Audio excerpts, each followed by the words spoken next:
Welcome to Fiery Discourse, your podcast and media featuring dragonesses, female dinosaurs, and other similar saurians and scalies. I'm your host, Ludmillanon, and with me are my co-hosts, Angron, Mathmachine, LuckyEevee, and Jordan. Today is our 55th episode, and we're discussing the 1983 OVA anime, Serendipity the Pink Dragon. So, let's get things started. Who's a little on top, big on the bottom, and pink all over? Definitely this thing. Yep. Serendipity started off as a series of children's books. It was written by Stephen Cosgrove, and they basically were very short picture stories that taught children life lessons. Serendipity herself, despite being in the title of the franchise, only appeared in one, maybe two books tops. So it's very interesting that she was made the face of the entire franchise, but apparently they were very, very popular in Japan and got a television series made of it in the 1980s. Now, the anime took a lot of liberties from the book, and when I say a lot, I mean a lot. There's probably more changes to this than there was from like the Shrek book to the Shrek movie, because the Serendipity book, just to go on a little bit of a tangent here, the only things it has in common are she basically hatches out of a glacier, there's a walrus, and there is a dolphin. That is it. That is literally the only similarities between the picture book and this bizarre anime. But to make things more interesting, even though the anime was released in several countries, which included, of course, Japan, but also Spain, Italy, France, and for some reason, Iran. And this is a post-Islamic revolution Iran. So now I'm picturing the decrepit old Ayatollah watching this anime, trying to make sure it was suitable for broadcast. Oh boy, that can only end well. Yeah, but when this was released in the United States, it was made into kind of a direct-to-video movie, and that is the version that we're going to be watching today. So the movie begins with a song that is pretty generic. It's decent enough for the time period. It's not the worst 80s opening theme song I've heard, but it's not the best. They play over credits that basically were the credits to the anime, so give them credit for that, haha. But they just replaced the Japanese text with the English one, basically. And one thing that's interesting to note is that the title card says Serendipity the Pink Dragon, but the theme song says Serendipity the Pink Dinosaur. Now, I don't know if it was like some kind of, they meant to call it Serendipity the Pink Dinosaur or Serendipity the Pink Dragon, but regardless... she's more plesiosaur than anything. So she is more of a dinosaur than a dragon, Exactly, she's definitely more of a dragon than more of a dinosaur than a dragon, rather. But after the opening credits, we begin with the shot of an enormous boat sailing through Antarctica. A narrator tells us that the main human antagonist, Bobby, is on the boat with his marine biologist parents. I'm sorry, what?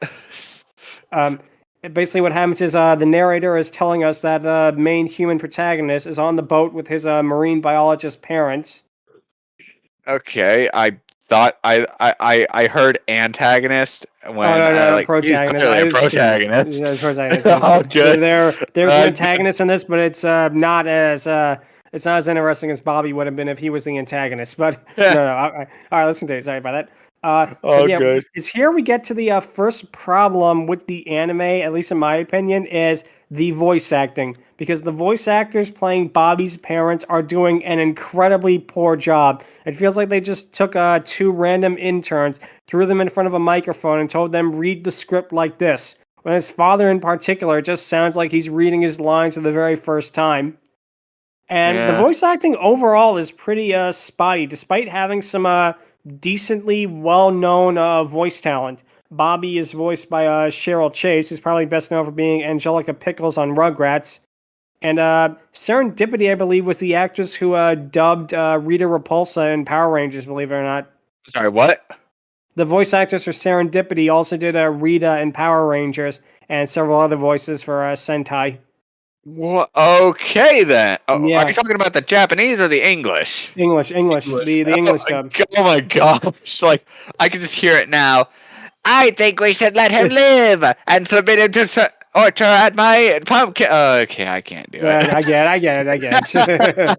That definitely would have made things more interesting, at least more interesting than this. Man. So what we got here isn't too bad. I mean, Serendipity's voice is pretty soft-spoken, and you would not imagine this is the same voice as Rita freaking Repulsa. Yeah. And we'll definitely get to that. I can hear it, but like, just, oh my gosh. Yeah. But we'll definitely get to that when we get to actually Serendipity's birth. But for now, we get to hear Bobby's father say that tomorrow they're busy taking samples of plankton. We do not know if, of course, when he said that, the first thing I thought of was Plankton and his cousins from Plankton's Army, the episode. Curse ye, Plankton, and your ability to form a working human ear. That again would have been way better. I'm gonna kick your fucking. Oh god. But yeah, it turns out that Bobby wants to take part in the expedition as we get a shooting star transition. And it's here the English dub plays a really over-the-top, like, sparkle sound effect during this part, which they do a lot of, and we are going to get to it. Thankfully, one part of this anime that they did not ruin with this English language version was the animation, which is really beautiful. Like, the backgrounds in particular are really well done, and you really get a feel for that. Despite, this shortcomings of this, they really tried to make it a visually appealing show. And I question how a dub could ruin the animation quality, but I've seen 4 kids. Yeah, exactly. Yeah, I've especially seen that one scene you showed me where it's like this old anime, like from the 60s and whatnot, and they add this like fake cheap robot that was clearly made but with dick quality animation. Battle of the Planets. That was the one. It took a Gatchaman, and in order to capitalize on Star Wars, they put a R2-D2 like robot and his dog in the show, and it would literally just cut to him like, oh, I hope my friends are all right, and then it would have like the robot roll across the screen and do something stupid for like 30 seconds, then go back to the anime. Thankfully, this doesn't do anything as bad, but yeah. Getting back to this, Bobby stares out at the ice floes in amazement before hearing a voice from a doorway. It turns out to be a toucan-like bird from a cage, and of course the bird can talk, and it claims that its name is Pira Pira, and that it's the bird of paradise. Pira's voice. That her voice, his voice, whatever, honestly sounds like a mix between Little Mai from Moomin and Lewis Griffin from Can You Guess Maybe? Yeah, definitely. I got a Lois Griffin vibe for her instantly as I heard as soon as she opened that beat. Yeah. And the thing that's weird is that the voice acting is all over the place in this thing. But one thing that they do disturbingly well, especially for this time period, because this was like 83, 84, the lip syncing is on point. Like, I did not see any sort of difficulty with them trying to match the lip flaps. So I give them credit where credit is due. They actually tried to fit the sound to the vocals. So I'll give them credit for that. But yeah, Pira Pira continues to complain about the cold as Bobby lets it out of its cage. And basically Bobby asks Pira Pira why she doesn't fly home, and she claims she can't because of the cold, and that she'll take a boat back. Pira Pira claims to be from paradise, and then she can't reveal where it is because then it wouldn't be paradise. As Bobby and Pira Pira talk, the captain of the ship enters the room. He claims that he heard voices, and Bobby tries to explain that it was Pira Pira, who begins acting like an ordinary bird, which, okay, so we're ripping off a One Froggy Evening now. Yeah. Is that what? The Looney Tunes short with Michigan J. Frog. Oh, I see. That dickish sort of move. Yeah. But the funny thing here is... I'm sorry, go ahead. The funny thing here is that, like, it's used more for, like, noble purposes instead of just like, hey, we're ripping off Looney Tunes. Exactly, yeah. But basically, the funny thing I was going to mention here is the captain sounds so much like a stereotypical Canadian. It makes all of his lines way funnier than it was probably meant to be, because this probably was filmed in Canada. I don't know if it was like the Ocean Group or not. They probably didn't exist when this came out. But regardless, it really feels like when they just got random people off the street to voice half these characters, and it shows. So Pira Pira continues to taunt Bobby by not talking, which makes the captain not believe him. Then we get a return to the narrator, who appears very sporadically in this, which but when you have a narrator, but But what happens is that if they don't show up either at the beginning or at the end, or if they don't show up at the whole thing, you can tell that they put it in just to have some kind of noise to keep the kids busy. Yeah, the noise direction in this can be a little dicey. Definitely. And we get a shot of penguins all staring at Bobby before he approaches him. When I saw this, the first thing I thought of was like the penguins in Madagascar. Well, this sucks, and they're just staring at the frozen wasteland. And also the freaking ship that they took. That too.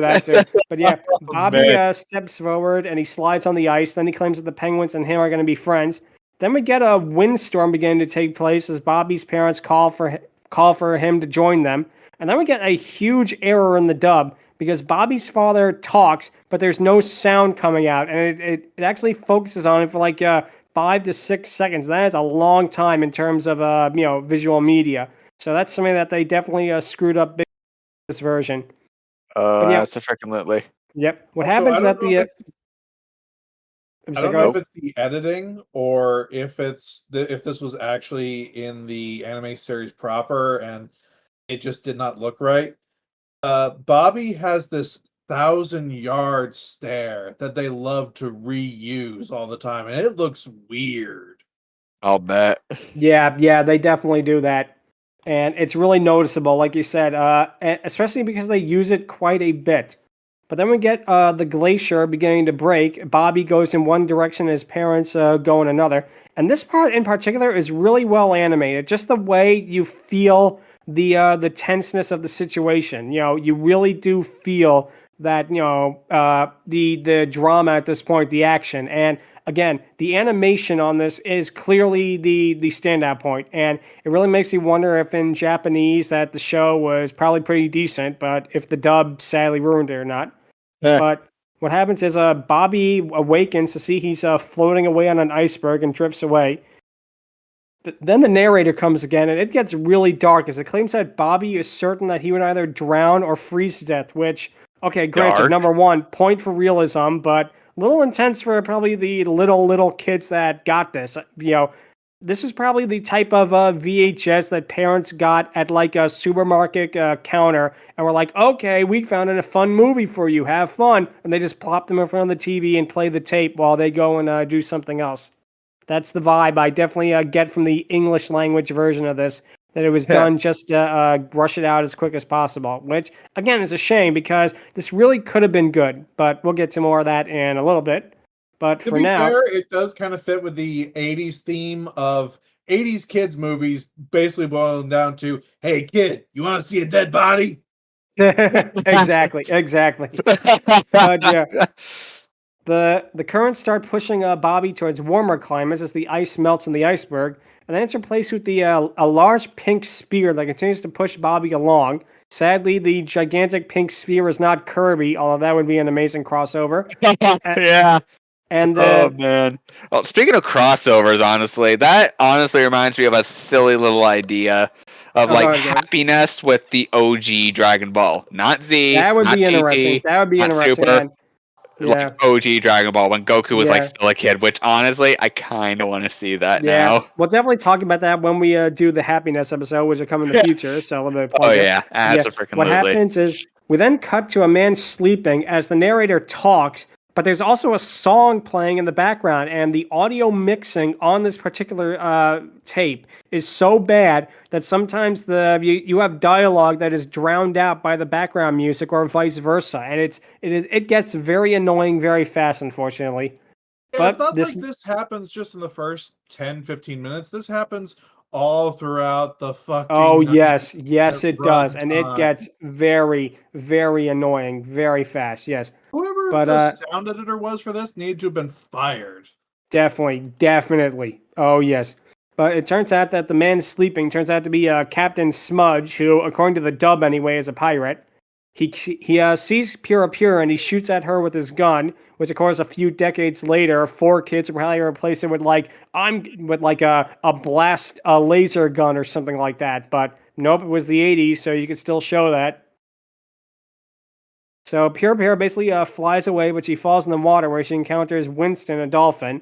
The dolphin is wearing glasses for a reason that is never properly explained, and as mentioned earlier, the dolphin was in the actual Serendipity book, but it was just a realistic dolphin there. Serendipity is the only cartoonish thing about the story. Like her dolphin friend is a realistic depiction of a dolphin. So they definitely took liberties with that. And we'll talk a lot more about that too. But the dolphin takes Pira Pira to an island while Bobby continues to drift on the spear towards the island. And as Bobby floats by, we do get one cool thing happening. A bunch of Maui, or Easter Island heads, they come to life and they tell a prophecy of the spear being Serendipity. Now, the Maui have really, really cool designs, but their dub voices are all electronically pitched, and they all sound very monotone. And sadly, the island is not as cool as Squidward's Tiki Land. Yeah. If only it was. The tiki. Yeah, that's it. When I think Moai, I don't think of Squidward's house. I think of Gradius. Yeah, I can see that too. Or like a Kabu from Kirby. That definitely is another thing. But sadly, these Maui are nowhere near as cool as any of those.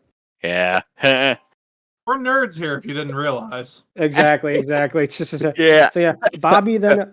Sorry. Yeah, Bobby basically washes up on the island as Pira Pira tells him that he has arrived at paradise. She then gives Bobby a coconut and uses her beak to open it up. And it turns out that the giant sphere turns out to be a giant egg. As then, this is the part I think that really confused me. A bunch of strange green furry creatures see it, and they all speak in unison about it being Serendipity. And then the egg hatches, which reveals Serendipity after a few flashes of white, and she has a really, really adorable design. Now, Serendipity in the book looked pretty similar to this, but was a little more shaggier looking, if that makes any sense. She wasn't as... They definitely anime chibi-fied her, let's say. Oh, hell yeah. Yeah, but her pink body and her wide eyes, she looks really, really good. You can tell that the animators definitely took their time to take the base design of Serendipity from the book, and they managed to actually give her a very, very unique... They made her to look unique while still keeping her traits, and they did a very good job with that. Oh, hell yeah. Serendipity then thanks Bobby for getting her out of the egg, and her voice is very soothing and very calm, and again, she is the one character that I feel that the dub really got right. She is the one character who she needed this kind of voice, and they nailed it. They nailed it dead on. She is the one character that, the rest of the dub is, really, really poor. She is the standout of it by far. Indeed. It's just that one thing thinking, hey, who do we want to get for this really soft-spoken, very kind, caring, almost motherly character? I know, Rita Repulsa. This is years before that, so technically it'd be a reverse. It'd be like backwards. It'd be like, who should we get for Rita Repulsa? Oh, that woman who voiced Serendipity in that anime OVA. Let's get her. It would be...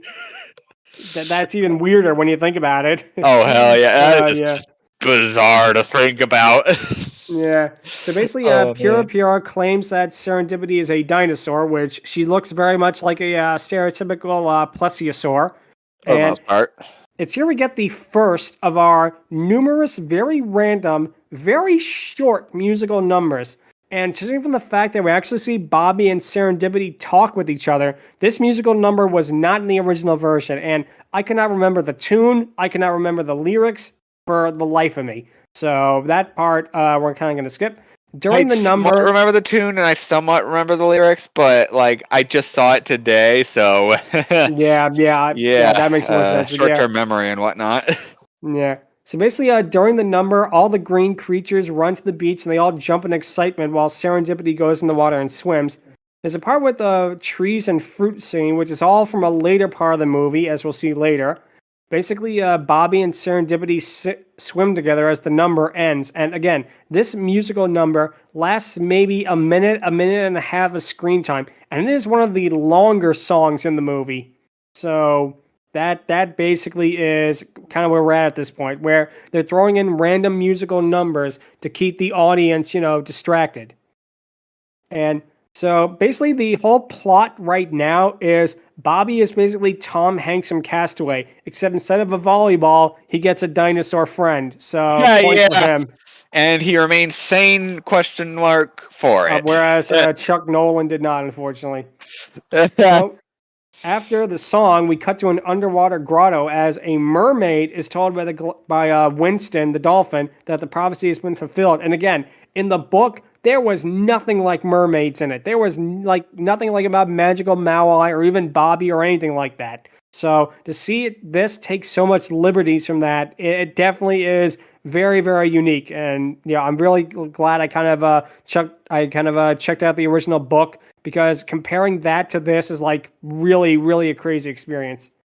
But yeah, we then cut back to the island as Pira Pira tells Bobby and Serendipity about Princess Lara, who of course is the aforementioned mermaid. Pira Pira then flies to learn more, and it's here we get probably the one decent joke, which is just after Pira Pira flies away, we get like Bobby and Serendipity just staring at each other in confusion, and they have it for like a comedic beat. And I'm sorry, it actually made me chuckle. So that's like one good joke in the entire thing. I don't know if it was meant to be intentionally funny, but it probably was, just from the the way everything stops. Yeah. So we then cut to a Serendipity and Bobby playing by some waterfalls, and it's here where you realize that Bobby doesn't mention or even seems concerned about his parents and the fact that he's lost from them seemingly forever, and that will come into play by the end of this movie. And it really feels like this was a show that they just mashed God knows how many episodes together to make a 90-minute narrative. Oh, hell yeah. It's from this point on that you can absolutely feel that, because it feels like 20 different subplots happening all at once. Exactly. So a current then happens in the waterfall, which causes Bobby to nearly get swept away before he grabs onto Serendipity's tail. Serendipity wonders what it was, so they all go to investigate. It turns out to be all of the weird green furry creatures who are all crying at once. Their tears are creating the waterfall, and Bobby instantly knows what the green creatures even are, which means that this version must have cut something out, because we are introduced to these guys with no backstory of what these things are. We just saw them on the beach when Serendipity was born, and now he's like, oh, it's the Aguanauts. It really just feels so out of place, like so slapdash. Oh, hell yeah. And also, eat your heart out, Yoshi's Island. This crying is honestly a lot way worse. More, way worse than Baby Wario. Way worse than Baby Wario crying. Oh, God. Wow. Don't remind me. Don't. It is that bad. It is that bad. So Pira Pira tells them that the Aguanauts are crying out of sympathy with the princess. It turns out that the princess releases her emotions through the Aguanauts, which means when she's sad, they all weep uncontrollably like this. Pira Pira says that Princess Lara wants to meet Serendipity, and Bobby's wondering why they're sad. It turns out they're sad because of his presence on the island. We then get a flashback where the princess claims that Bobby is not allowed to live on the island, much to the surprise of Winston. And Princess Lara doesn't talk for like 90% of this movie. And it's very, very interesting. I wonder if she talked in the original version and they just couldn't find a voice actor for her at this time, and then they found one later, or if it was like a stylistic choice. But it is very, very strange. But Winston then resigns because he disagrees with her. And it's here where we definitely hear that the original music has been replaced, because the background music is a very loud, very annoying synthesizer. And it's one of those really 80 electronic synthesizers that does not fit the scene at all. And it turns out that the princess does not trust humans because of Captain Smudge, who wants the island for himself. But it's here where, again, we get some background shots, especially of like the princess's grotto and just the island in general, that are stunning. Like, if they don't sell prints of these of these cells, that would be such a shame, because these are beautiful, beautiful backgrounds. You really get the whole tropical feeling, and they did a fantastic job with that. That is one thing that I have to give them credit for, is that, again, it looks fantastic. Yeah. Also, because I don't think we actually mentioned this, because this is an early 80s anime, the style that they're going for is very much an Astro Boy or Gigantor, that sort of chibi with unique proportions look, with the notoriously huge eyes that anime is stereotyped with. Yes, exactly. Imagine a pink Nessie with giant anime eyes, and that's what Serendipity looks like, and the human looks like he's straight out of Astro Boy. Very much so. Very, very much so. But yeah, Bobby then asks Serendipity if she can give him a ride to a nearby island because he doesn't want to get the Argonauts upset. And Serendipity takes him on her back as they float away from the island, and a couple of sharks see them and ask why they're leaving. And it's one thing I have to give this credit for. The sharks are protagonists here.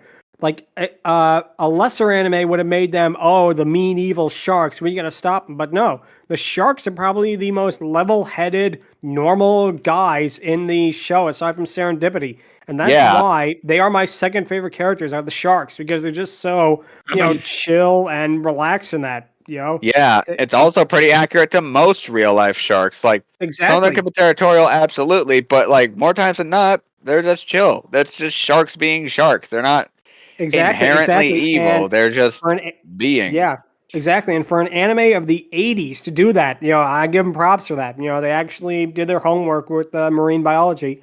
But, to be fair, Mary Pope Osborne also did ninjas pretty accurate during the Magic Treehouse. True. But yeah, second great thing about them, they didn't rap. If you understand that thank reference, God. No. Not like, yo, look at that teeth. Oh, Jesus. Yeah, not that bad, thankfully. But yeah. Serendipity then takes Bobby underwater as we get a brief instrumental version of the theme song playing, which does seem like that was the music that actually played in the anime, so they left the background music in there. We then come back to the sharks as the dolphin Winston is leaving. The sharks are very sad to see him leave as well. They wonder who's going to take Winston's place. And it's here where the sharks kind of reminded me of the vultures from the Jungle Book. They kind of have that vibe about them where they're just there to like observe and, befriend whoever comes across their way in that. Yeah, I get that too. And then the sharks attempt to attack Pura to stop her from leaving, which really cements me as my favorite character because Pura might be my least favorite character in this thing. Yeah, but Pura is definitely Little My mixed with Lois Griffin. Exactly. That is a perfect description of it. But yeah, Pura is looking for Serendipity and Bobby before she sees Captain Smudge's ship. She flies away as Serendipity and Bobby are playing in the water. He then approaches them and tells them that Winston was caught in a net, which is the first thing that actually happened in the book that happened in the anime. That the dolphin does get caught in a net. So that's one thing they got right. Like and that's several 100,000 things they got wrong. So But it's here where we get to see something very interesting. The pirate captain's voice and design of Captain Smudge has completely changed from earlier in the movie to now, in my opinion. Which makes me wonder if there was meant to be two different characters, and then they said, it's too much work. Let's just say it's the same guy. No one will notice. No. Also, his voice, like, it either goes from sounding like Roshi or Frieza, honestly. Yeah, I definitely got that vibe, too. But yeah, the pirate captain then gets ready to spear Winston, and we then get to see Serendipity diving under the water. She races his ship out of the water before knocking it on its side and Captain Smudge into the water. She then puts the captain's ship back the way it was, and the way they do this is it's seemingly by reversing the animation from before. Now, I don't think this was the distribution company. I think that's actually how they did it in the anime. Then, she puts Captain Smudge back on the deck, and she swims away as he's shocked to see a sea serpent. And it's here we start getting the cartoon sound effects. It's not as bad as like the Soviet Union Treasure Island version, where they play cartoon sound effects throughout 90% of it, but it is very, very jarring. And we find out that Pura is upset with Serendipity because he wanted to be rid of the captain, but Serendipity's innate kindness means that she wouldn't dare do such a thing. Something that will bite her in either her non-existent asshole or her cloaca throughout this entire movie. Yeah. But she's basically particularly jarring about the sound effects thing. This movie before this didn't actually use sound effects that much. It was actually, other than the background music, pretty quiet. And then as soon as Captain Smudge appears, and every scene with him thereafter turns into a goddamn Looney Tunes episode. Yes, exactly. Serendipity. He's a lethal character, but he has all the ferocity of Dr. Frickin' Doofenshmirtz at best. Yes, but none of the charm. None of the charm, unfortunately. But Winston then says that they must part ways, and he won't come back to Paradise Island, but he'll instead meet up with his family. Pura then decides to tell the princess about Serendipity saving Winston's life. Later, we get to see a weird, strange, small creature. I couldn't even make out what this thing was supposed to be. It swims away from the island, and it tells the three of them that they are allowed to stay on Paradise Island. It's a flying fish, I believe. I believe so. I can kind of see that. Just that the copy that we had was definitely a copy of a copy of a copy from a VHS. So it could be really hard to make out some details on it, unfortunately. This was 240p, so we got all the smudging. Yeah. All the smudging and Captain Smudge.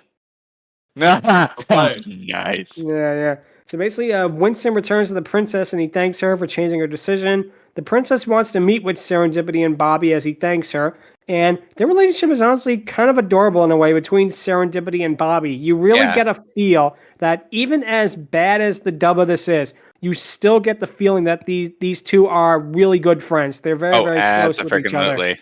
I mean, to be fair, they just met, but yeah. Yep. And then we get to see a storm approach as the Argonauts are overjoyed. And then we get something that really just so weirded me out. I had to pause and rewind it to make sure what I was seeing was right. They begin filling their mouths with water as Bobby and Serendipity just watch, like, what the hell is going on here? Yeah, they swallow it, and then they just keep swallowing the frickin' rain. Like, yeah, exactly. And it's like... And then we get another musical number. This time is about all the wonders of Paradise Island. We get a nice shot of fish swimming underwater before the storm lets up and reveals a beautiful, beautiful sunset, which, again, really well done. But then we get the next plot line, but I use plot line in very, very loose terms because they just drop this right away. Bobby and Serendipity go to meet the princess before they run into a strange creature.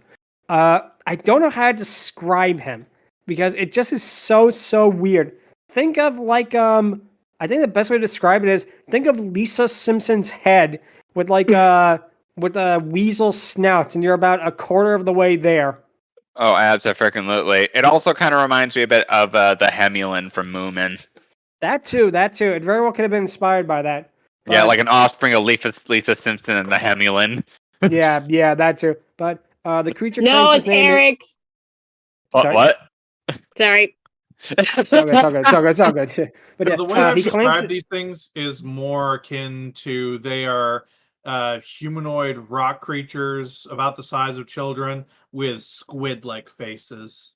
I can kind of see that too. Yeah, I can see that. Yeah. But this creature in particular claims his name is Geru, and his professor wants to meet them as he's studying strange creatures. They accept his invitation as we get more annoying synth music. And they walk through the island, and they arrive at a whole town that is filled with creatures like him, which, to me, really just reminded me of Cappy Town from Kirby, which, again, would have been way better if the Cappies were here instead of whatever the hell these things are. Rick, yes. Yep. But the professor is amazing to see a human in person, and that he only had data of them before. He claims that Serendipity is beautiful, and that he learned of her from the Maui. He then takes them to see a trio of other of his kind, and it's here why I mentioned Lisa Simpson, because one of them is yellow-skinned and has like a reddish body, and I swear to God, it looks eerily like Lisa Simpson, like a rock monster version of Lisa, made like 6 years before The Simpsons would even exist. So I have no idea. Did Matt Groening see this anime and decide to base Lisa on it? We may never know.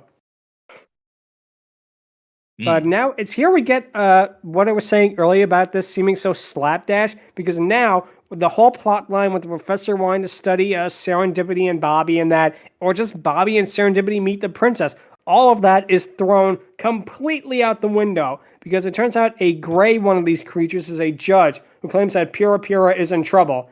And Pura flies to the jungle when she's picked up by the chief of police creature. And again, this plot line is just completely comes out of nowhere and completely takes over the next 20 minutes or so of screen time. which really feels like they had 2 episodes of an anime and they just stapled them together. Yeah. It just like take an episode of this, episode of that, just put it on the chopping table, grab a stapler, like.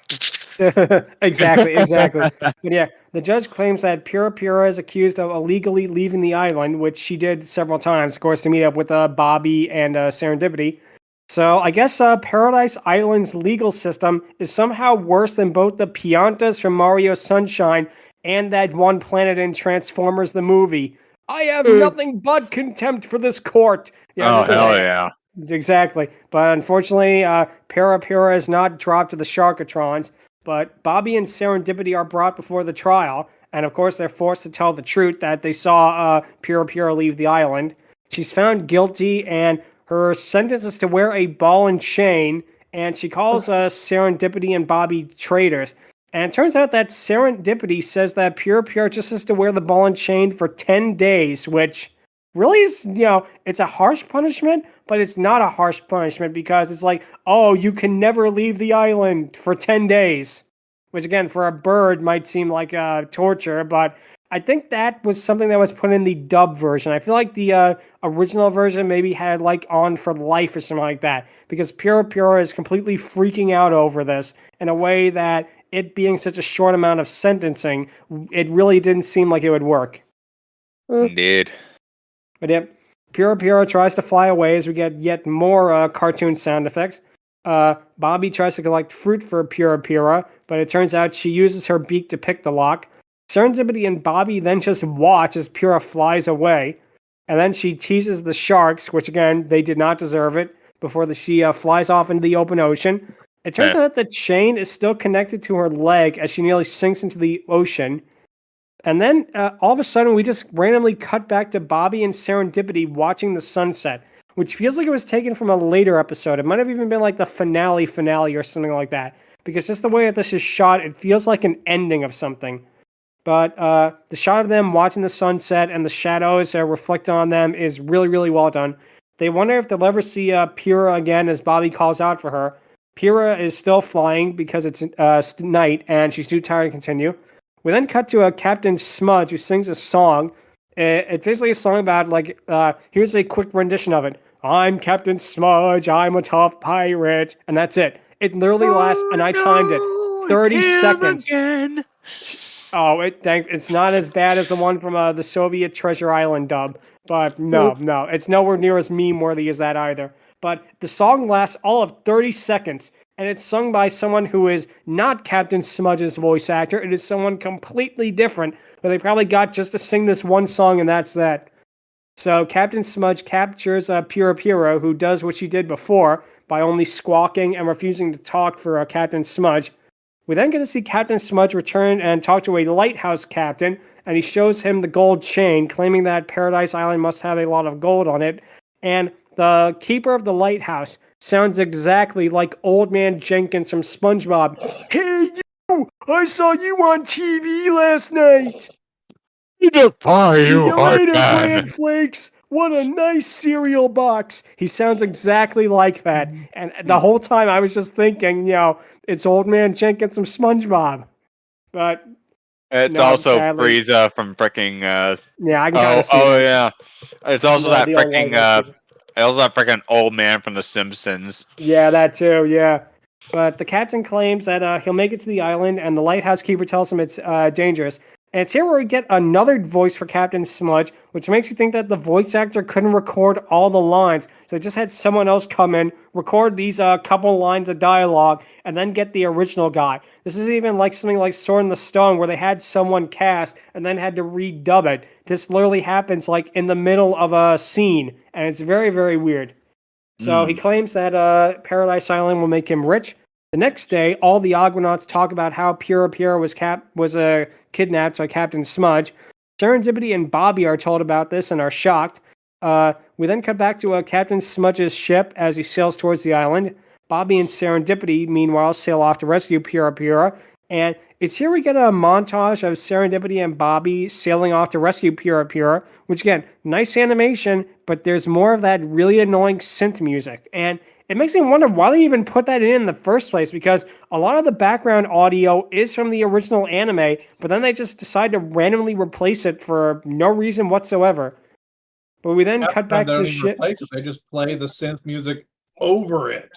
Exactly, Indeed. and that is exactly what I was going to get to. Because when we come back to the ship, as Captain Smudge is demanding to know where the island is, the audio mixing is so terrible because the music is way louder than the dialogue at this point. I'll bet. Yeah, and of course, we've been harping on this for a while, but the audio mixing actually does make this nigh unwatchable. It does. It was very hard for me to get through this, and it's a shame because, again, it could have been good, but sadly, it was not.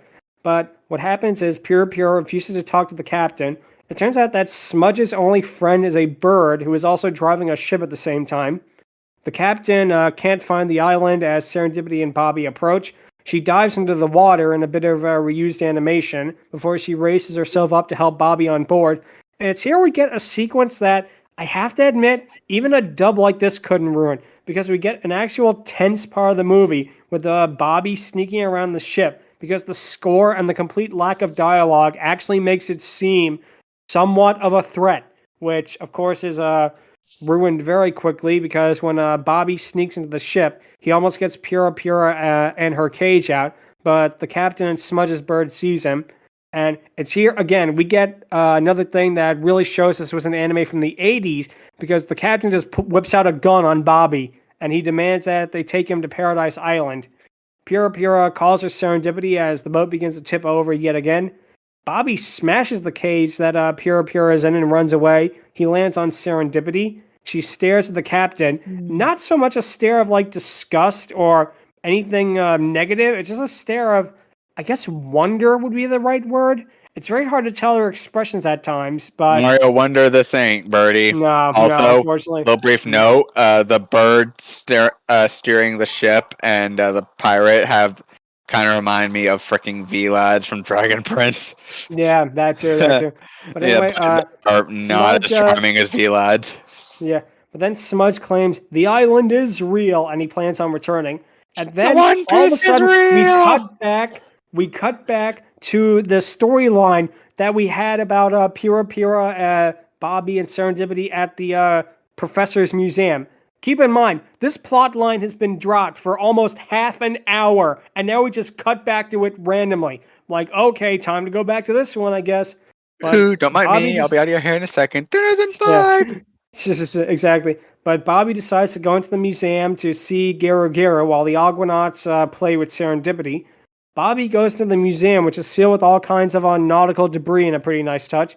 He then sees an enormous crate which is filled with fireworks. He explains what they are as Serendipity cutely peeks her head through the window. Yeah. And Serendipity and the Argonauts want to see what the fireworks are, and they're interested. To quote the Argonauts, "We want fireworks! We want fireworks!" That is literally what they sound like, and man, they are annoying. Oh, honestly, a little bit, but it honestly, like, that reminds me a little bit of freaking Camp Lazlo, where, like, but if he says fireworks, then I want fireworks, and just launches Raj and Clamp back to Camp Kid. Oh my gosh. I could definitely say that too. Man. Anyway, here's the thing that Lud is underselling. They speak in unison, but like with like a quarter-second delay between each and every one of them. So it's this long chain of the same thing that they're all saying, and it gets jarring. It does, and it gets very, very annoying very, very fast. But yeah, we then cut to another sunset as they all prepare the fireworks for when night arrives. Bobby lights the fireworks, and everyone is just in awe over how beautiful they are. But then, of course, Bobby, being an idiot, lit the fireworks. The Maui then tell the princess that the island is in danger because Captain Smudge sees the fireworks and heads towards the island. Everyone else decides to hide. All of the rock squid creatures, I guess we'll call them, they decide to hide as Bobby and Serendipity decide to do something about this. Morning comes as the sharks greet, I think what was supposed to be a seahorse that has been tracking Captain Smudge to claim that he's going there later that night. The seahorse has a comically bad voice. Like, even amongst the badness of the voice acting, this one was like the one that really took me out of this. So yeah, we then cut to Captain Smudge, who's using his charts to head directly to the island and the gold he thinks that's on it. Meanwhile, the sea animals are all talking about what to do with the princess. We get to see a walrus, who again is the walrus from the original book, who was the best friend with the dolphin, and they were like co-kings of the sea, I believe. Which again, nothing like that in this version. But they want to take her to another island, but it's here we finally, this is almost like an hour into this thing, we finally get to hear dialogue from the princess as she refuses to leave Paradise Island. Bobby then comes up with an idea because he decides to use the fireworks to draw Smudge away from the island. They collect driftwood and coconuts, then he places fireworks onto a makeshift raft. Captain Smudge continues to sail closer and closer to the island, and Serendipity pulls the firework raft into the ocean. Captain Smudge is basically saying what he'll do with all the gold as they decide to push the fireworks into the current and light them.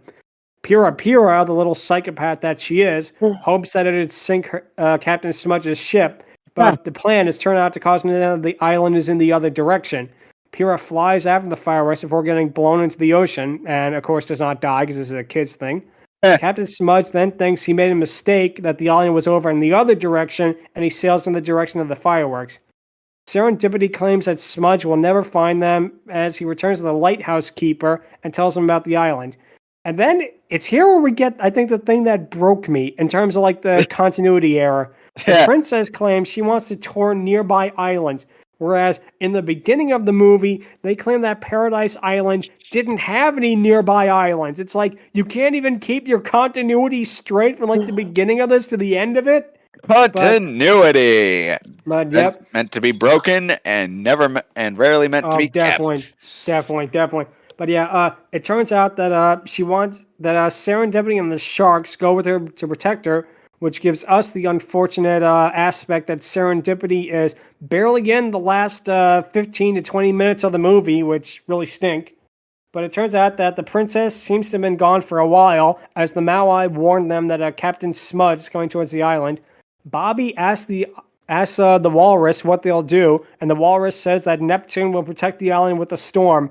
I just love this. Their plan is to do nothing. Literally, that is their plan. It's let's do nothing. Let's let nature do the work. Exactly. It's unfortunately, Neptune was probably too busy competing with SpongeBob to be the royal fry cook because a storm does come, but it causes Captain Smudge to wash up onto the island. Pyrrha and Bobby see the captain unconscious, but then he gets up and prepares to hunt for treasure on the island. Pyrrha spies on the island where all of the weird rock squid-like creatures just decide to randomly run into the ocean, I guess for safety, but there's nothing said about them being able to breathe underwater, so this is just out of nowhere. And again, Serendipity is not in this entire sequence, so we're kind of going to fast forward through it. Captain Smudge begins climbing the river as Bobby tries to come up with a plan. There's a really lovely pan of flowers, which you can tell that the animators definitely had a lot of fun putting all the time and effort into it. Captain Smudge claims he knows the smell of the flowers, and he claims that it's like Pyrrha. He claims that he is the first one on the island. And then it's here we get a moment where the show actually loops itself. The last, everything I mentioned with the flowers, him climbing the river, him knowing it's the bird, they play that in its entirety all over again. Oh, boy. This is such an egregious... That was an issue with the upload, but I've looked at the runtime for this quote-unquote movie, and it's actually accurate, so that leads me to believe it was an editing flub. It was an editing flub, and they left it in the final product. That is nuts. That is like complete amateur hour level things here. So all of the living trees and fruit stare in shock as Captain Smudge takes a non-sentient apple off a tree and eats it. We then get another musical number as Geru Geru sings about how they plan capturing Captain Smudge in the pit. Bobby stands in the open on the beach while Captain Smudge slowly approaches him. He even fires his gun in the air to prove that he's serious. The Argonauts are too scared to pull the rope, but then Pyrrha tells them to, and then they get over it. Captain Smudge is trapped inside a bag, so now he can't see anything of the island, and it turns out that he's their prisoner just as the princess and Serendipity returns. they plan on like throwing him into the lagoon or the ocean before Serendipity, being the only sane one of the group, so that they should just return him back to his home. Serendipity tows the boat out onto the current and causes it to sail back into the port, with Captain Smud seeing nothing of the island.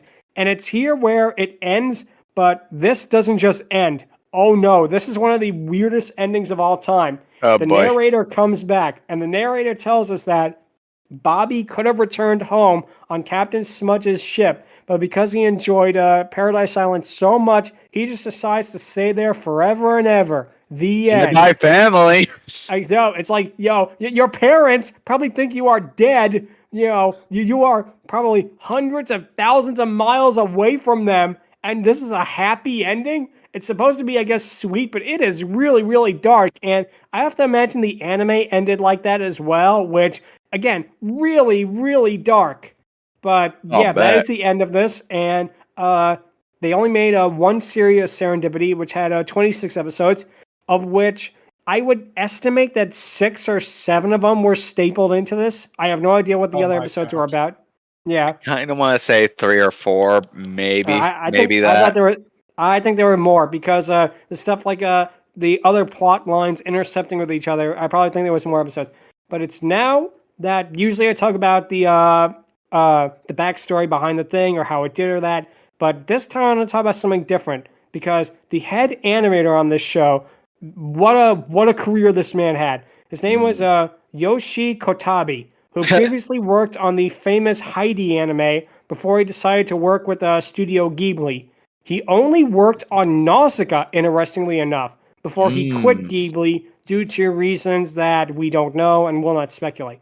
However, it is here where his career becomes insane, because he decided to work for a little company called Nintendo, where he designed the Japanese box art and the instruction manuals for the original Super Mario Brothers. Bowser's design was him.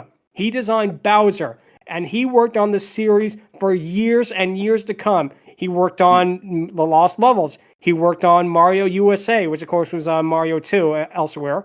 He worked on Mario 3. He worked on World. He worked on 64. He worked on Sunshine. He even worked on Galaxy. The last Mario game he worked on, because he also worked on Wario, believe it or not. The last Nintendo game he worked on was WarioWare Smooth Moves. Now that alone is absolutely amazing, that this guy who did Serendipity the Pink Dragon was responsible for basically the entire look of the Mario franchise. But we're not done. There's more. Oh yes, there's more. There's more. And LuckyEevee, you are probably going to be interested about this, because he later worked with Game Freak to design Pokemon and the look of the anime. He worked as a lead animator on Pokemon the first movie, Pokemon 3, pretty much almost every other movie until Hoopa, after which he pretty much retired. And in a way, this anime is responsible for the look of both Mario and Pokemon. That is insane to consider. The guy who worked on this made 2 of the biggest, most important franchises of all time in terms of video gaming.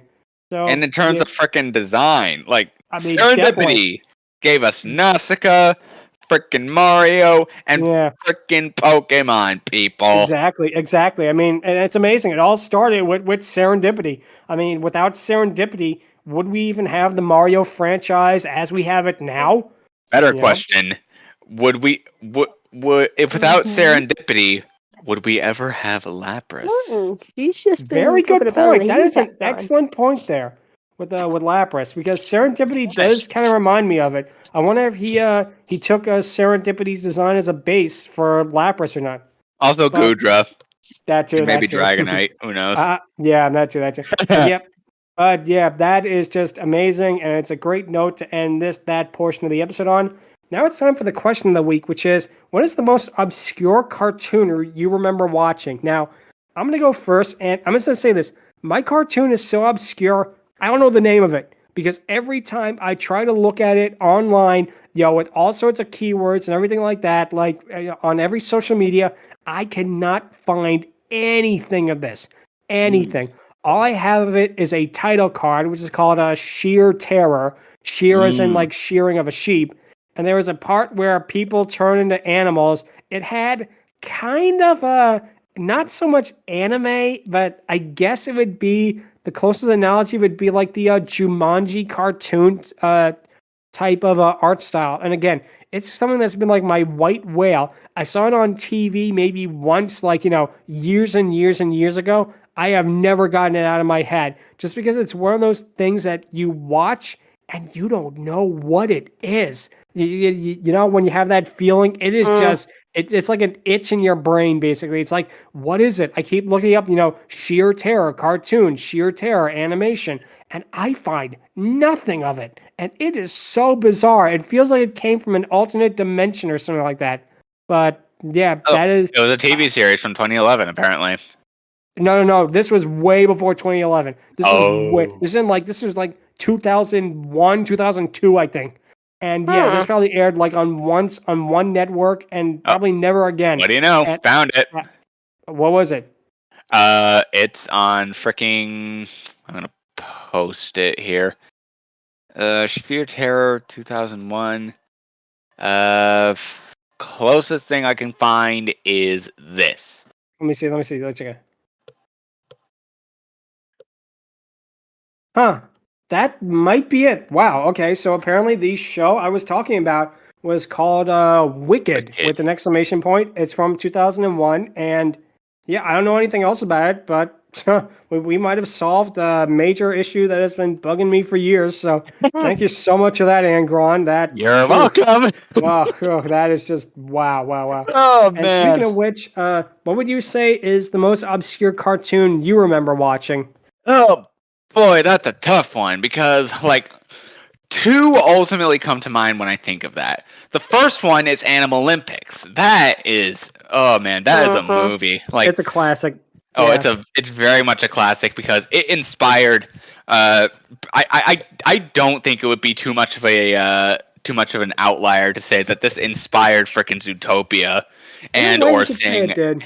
Oh yeah. In a way, you could say it inspired a lot of furry media. The second movie is one that I saw recently and is actually more of a recent pick compared to other movies on this list. It's called Mosley. I've seen it. It's pretty comfortable. It's very satisfying. It's a little rough to sit through sometimes. Not because it's annoying, not because it's bad, but because it can be pretty rough. But this, surprisingly, despite being called a Chinese movie, it has a full English cast. No joke. And it is very surprising. So, man, I could do one or the other, but honestly, Animal Olympics might be a little bit more known than Mosley, so I might just do Mosley. Yep, that's a good choice. But yeah, Animal Olympics again was done by who would later create Tron, I think, and it's very good. If you haven't seen it, check it out. It's probably readily available, and yeah, it's really a lot of fun. Oh, so, yeah. Matt, what would you have to say is your most obscure cartoon you remember watching? I mentioned these a couple weeks ago with the weirdest cartoons. The two prime examples that I would use for obscure are Sebastian Starbear First Mission. The problem is literally nothing is known about that. It just appeared one day. So the one that actually has some history to it and actually kind of is relevant to Serendipity is The Adventures of American Rabbit. I'm probably one of only 5 people that has ever seen this thing.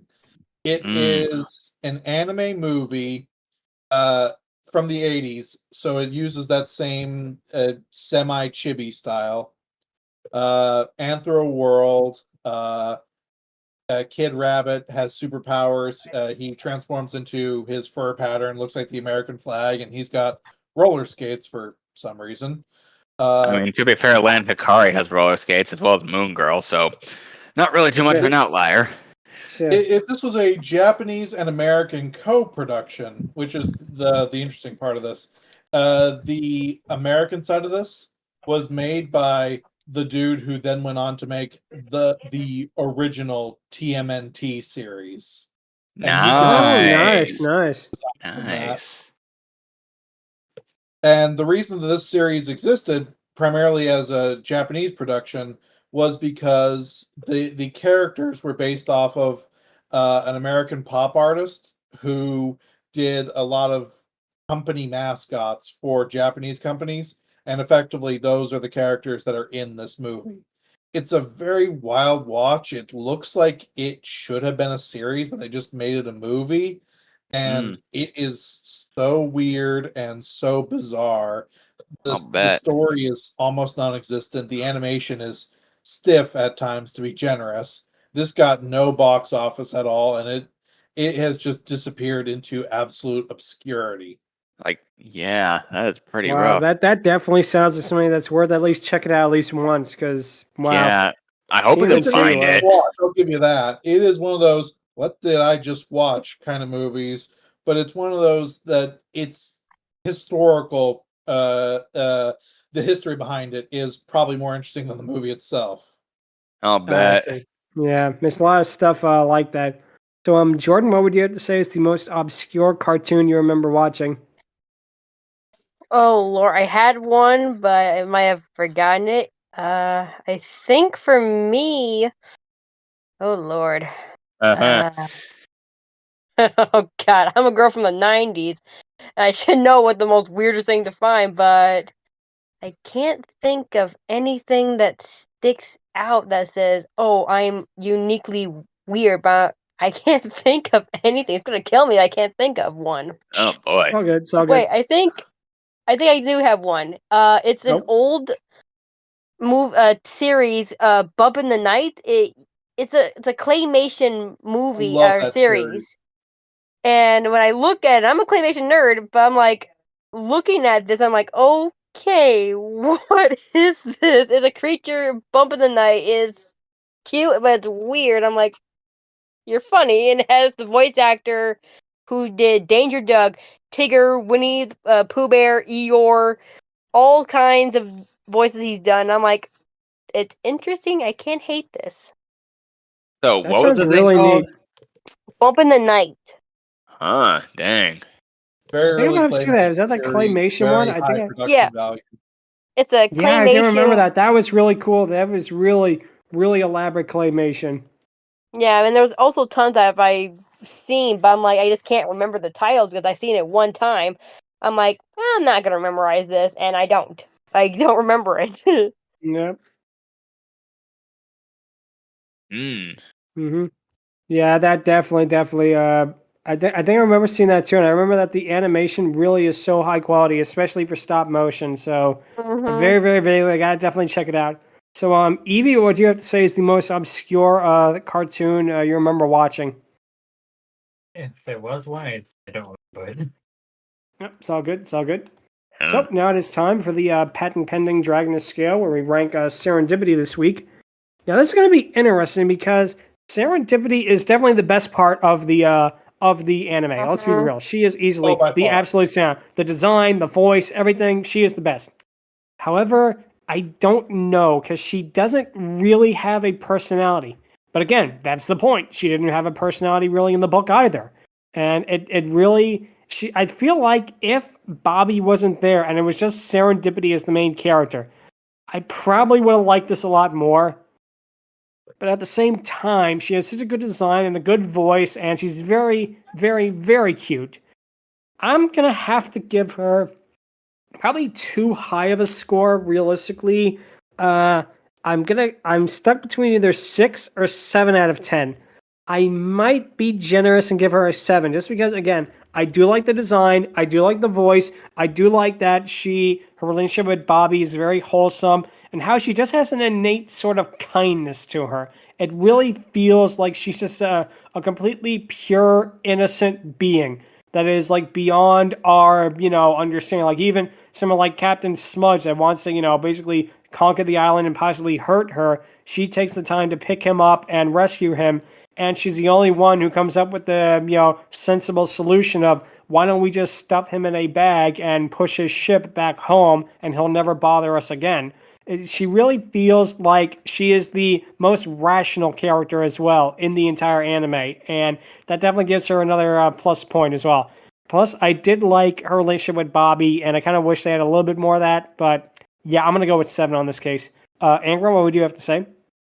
I'm also going to do 7 out of 10. She's not really harmful, but I can't really say for certain that she's ultimately, like absolutely my favorite thing about this movie. It's like she's far from terrible. She is not she absolutely has some pretty defining traits. She's kind.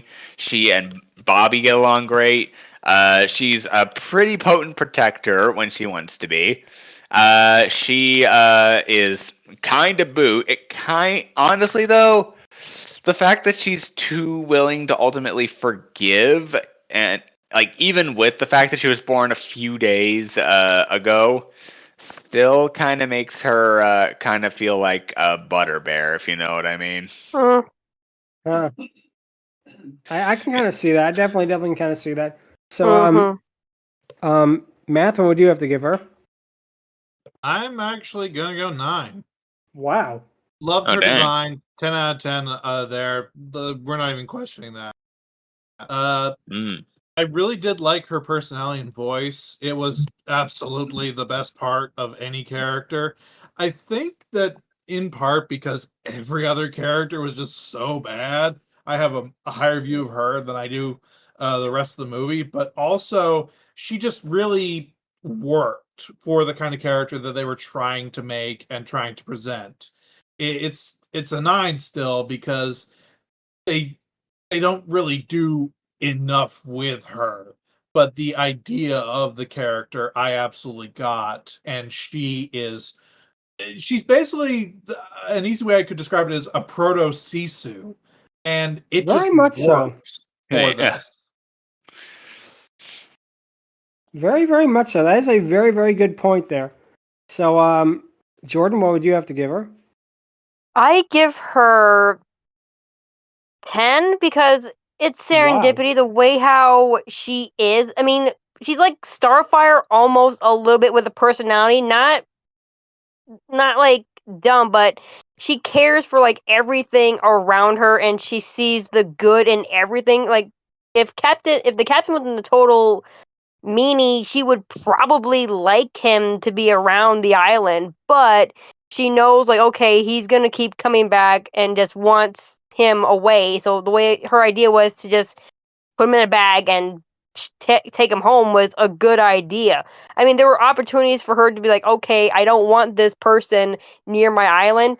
We could just, leave him and to drown, but she sees like, okay, no, this is not the way of doing. She just puts him on his boat and then lets him live instead of just, killing him, but no. But the way. when she's super cute, like her design is like you just want a plushie of her and just hold her in your arms if you were a child. So I give her 10 because you can't resist those big eyes of hers. That is wow. I definitely see your reasoning there. And Evie, what do you have to give her? Let's go 7. Okay, so good. So so that's going to be it for this week. If you have any questions or if you want to send us your attempt at making a better dub of this movie, you can feel free to email us at fierydiscourse@outlook.com or visit us on Twitter at twitter.com/fierydiscourse. Next time, we'll be talking about the 2018 Bunnicula episode, Queen Wicked, the Wicked Queen. It's going to be a lot of fun, and it's going to have a special guest, so be sure to tune in for that. And thank you guys so much for listening. Until next time, take care. Bye. All right, later. Adios. And there we go.